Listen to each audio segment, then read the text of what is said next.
this recording was made by Andrea in an intermediate class.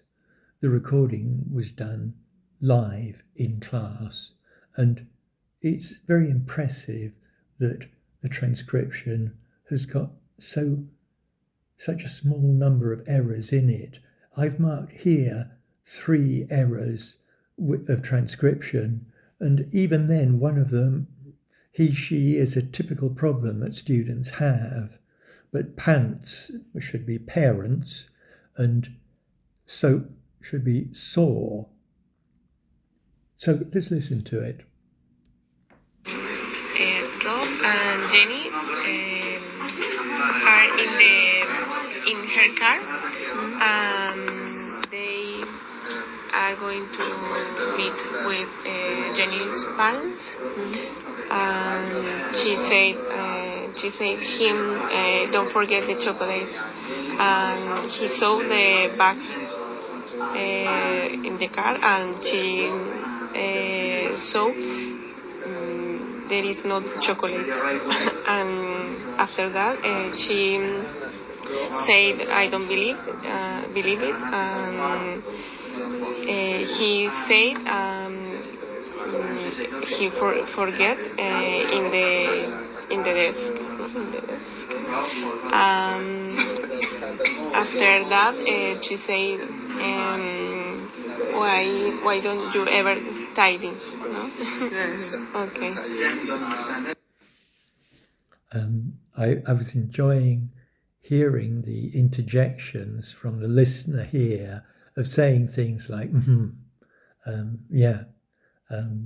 because that is very typical of a situation where one person is basically speaking and the other is listening, but is saying things like, right, okay, really,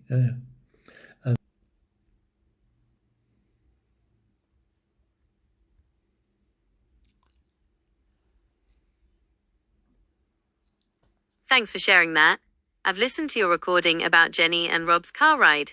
Would you like quick feedback, or would you prefer to go through the 7-step sequence? If you choose the sequence, here are the steps we can take. 1. Verbatim transcript. 2. Error identification. 3. Pronunciation. 4. Natural correction. 5. Colloquial version. 6. Advanced version. Level plus 0.5. 7. More advanced version. Level plus 1.0. Which step would you like to start with?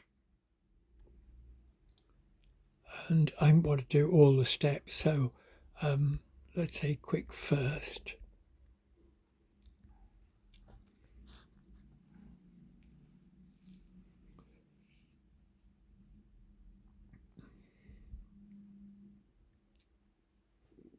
That was a great summary of the story. You have a good flow, and I could easily follow what happened with the characters.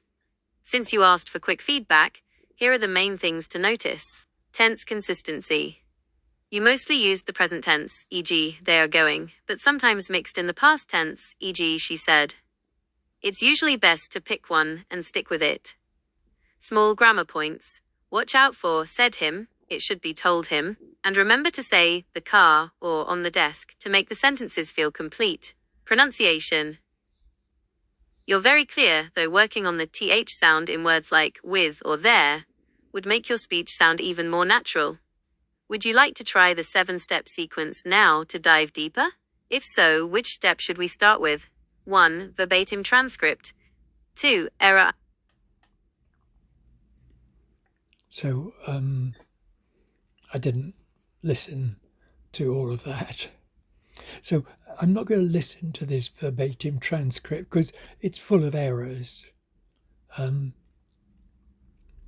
you can probably detect them there. She said him.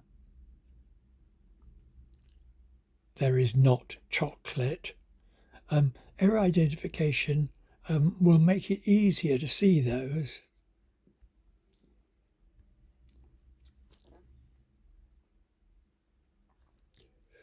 Once again, I'm not going to play this because it's still full of errors. Said him is there. there is not chocolate. No.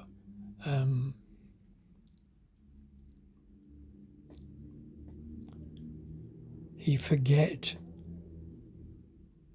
in the desk.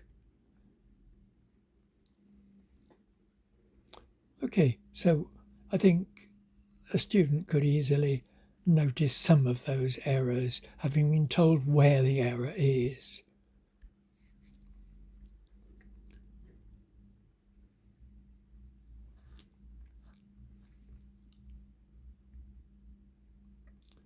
So here's the pronunciation part, and we will listen to this. Here are the top 2 things to work on with your pronunciation. The th sound in words like with and there. The th often sounds a bit more like a d or t. To fix this, try placing the tip of your tongue just between your teeth and blowing a little bit of air out.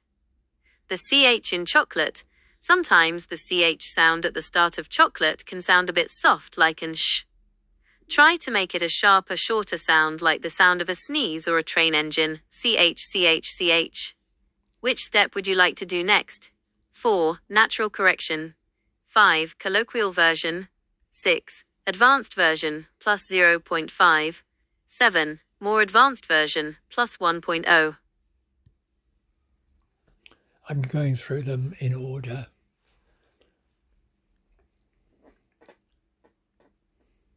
Here is a natural correction of your story. I've kept it very close to your original level, just fixing the small grammar bits to make it sound smoother. Natural correction. Rob and Jenny are in her car.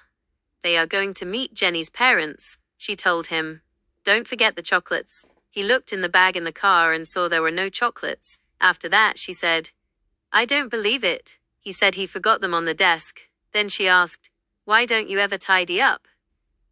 Okay, I like there that it is in continuous prose. It's not sentence by sentence with bullet points. Interesting. Which step would you like to do next? 5. Colloquial version. 6. Advanced version, plus 0.5. 7. More advanced. We're moving on to 5 straight away.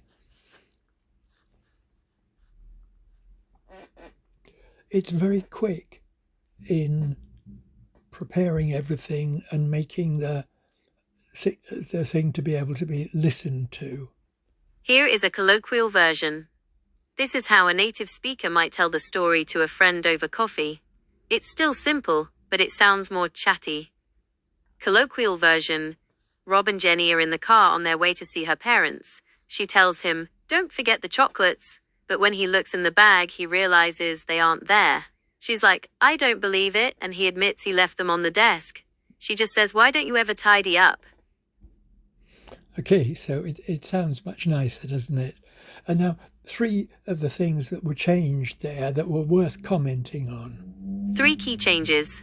On their way to see, instead of going to meet, we often use on their way when talking about traveling to a destination.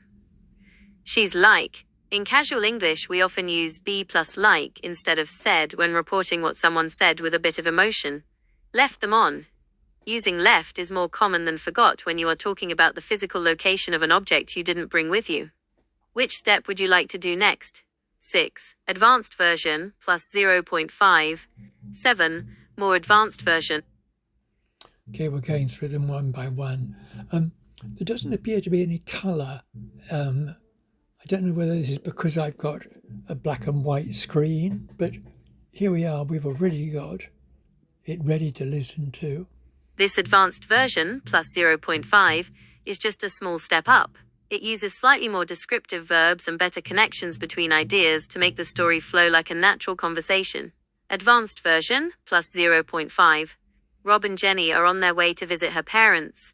She reminds him not to forget the chocolates, but when he checks the bag, he realizes they aren't there. She says, "I don't believe it," and he admits he left them on the desk. She's annoyed and asks why he can't ever keep things tidy. Okay, it's nice. I like that too. And the 3 key changes it makes are here. 3 key changes. Reminds him. Instead of just saying she said, using reminds shows the purpose of her speaking. It makes your storytelling more precise. Left them. In English, we usually forget an idea, but we leave an object somewhere. Saying I left them on the desk sounds much more like a native speaker.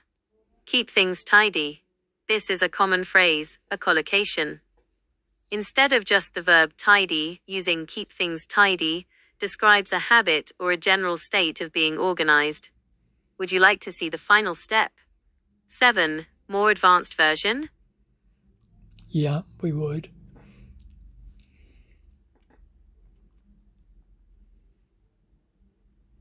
Here is the more advanced version, plus 1.0.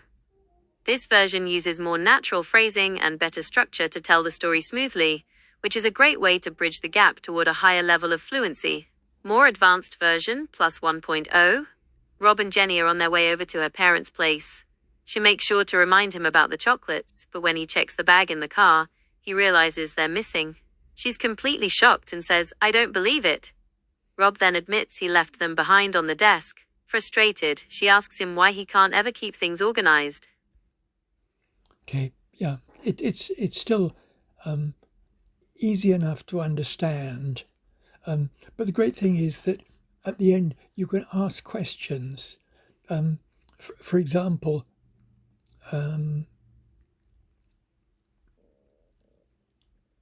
remind might be a word the student didn't know. So it's all you have to say is, what does remind mean? And you'll get an explanation. 3 key changes. On their way over, adding over is a very common way native speakers describe traveling to someone's house. It makes the sentence sound less robotic. Left them behind. Using a phrasal verb like left behind sounds much more natural than just saying forgot. It clearly describes the action of leaving an object in a specific place by mistake. Keep things organized. This is a slightly more advanced way to say tidy. It suggests a general habit of being neat, which adds more weight to Jenny's complaint. Great job going through all the steps. Would you like me to suggest a similar story for you to practice speaking about next? Let's just ask that question. What does remind mean?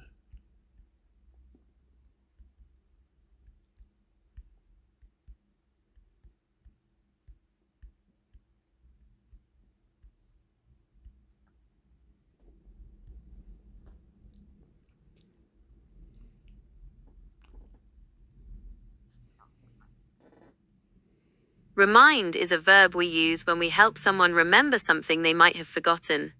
In the story you told, Jenny reminds Rob about the chocolates because she wants to make sure he hasn't forgotten them. It's like giving someone a little mental nudge so they don't forget a task or an item.